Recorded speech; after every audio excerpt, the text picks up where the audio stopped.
Swapna's kitchen मध्ये तुम्हा सर्वांचे स्वागत आहे। आज आपण आपल्या या व्हिडिओमध्ये अगदी झटपट तयार होणारी अशी स्नॅक्सची रेसिपी ट्राय करणार आहे।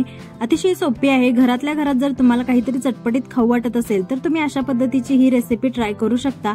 याच्यामध्ये लागणारे साहित्य उकडून घेतलेले बटाटे आहेत आणि सोबतच आपण याच्यामध्ये जे पीठ वापरणार आहे ते तुम्ही कॉर्न फ्लोअर वापरू शकता किंवा तांदळाचे ही पीठ वापरू शकता, त्यामुळे क्रिस्पी होणार आहे।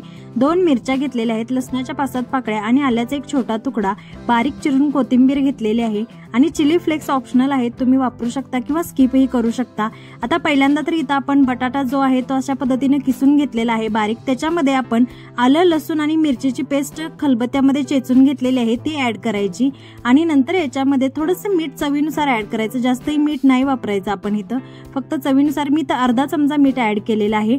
आता याच्यामध्ये कोथिंबीर बारीक चिरून घेतलेली ती घालायची। भरपूर सारी कोथिंबीर घातल्यामुळे खूप छान टेस्ट येते, म्हणून इथे मी थोडी जास्त कोथिंबीर वापरलेली आहे। चिली फ्लेक्स घातलेले आहेत आणि आता आपण जे कॉर्न फ्लोअर घेतलेले आहे ते ऍड करायचं। तुम्ही तांदळाचं पीठ ही वापरू शकता इथे, त्यामुळे क्रिस्पी होतात, म्हणून इथं आपण मैदा वगैरे नाही वापरायचा। इथं कॉर्न फ्लोअर किंवा तांदळाचं पीठ आपण इथं वापरलेलं आहे।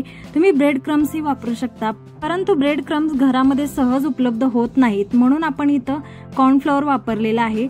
त्याच्याऐवजी तुम्ही तांदळाचं पीठ वापरलं तरी चालेल, ते सहज शक्य होतं, सगळ्यांच्या घरामध्ये उपलब्ध असतं। आता हे जे सगळं साहित्य आहे एकत्र मिक्स करून घेतलेलं आहे। आपल्याला याचा एक डो बनवून घ्यायचा आहे। ही झटपट तयार होणारी स्नॅक रेसिपी आहे। आता आपण इथं डो बनवून घेतलेला आहे। हाताला थोडंसं तेल लावून घ्यायचं आणि अशा पद्धतीने आपल्याला हव्या त्या शेपमध्ये इथं आपण स्नॅक बनवून घेणार आहे। इथं मी इथं रोल करून घेत आहे, त्याचे छोटे छोटे भाग मी इथं चाकून कट करून परत त्याचा आपल्याला जसा हा शेप हवा आहे तसं तुम्ही इथं ट्राय करू शकता। आता मी इथं तुम्हाला एक सॅम्पल म्हणून दाखवत आहे। थोडासा पोर्शन मी इथं हातामध्ये घेतलेला आहे आणि आपण इथं पळपटाच्या साहाय्याने अशा पद्धतीने रोल करून घेत आहे। थोडंसं तेल लावायचं म्हणजे अगदी सहज आपल्याला इथं रोल करता येतो। अशा पद्धतीने रोल बनवून घ्यायचा, नंतर चाकूच्या मदतीनं कट करून घ्यायचा।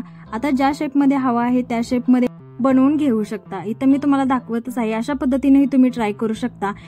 चाकूने कट केल्यानंतर मी इथं थोडा हातामध्ये घेऊन याला शेप देत आहे। थोडंसं आपल्याला ज्या पद्धतीने हवा आहे त्या पद्धतीने तुम्ही बनवू शकता। गोल शेपमध्येही बनवू शकता, बॉल ही बनवू शकता याचे।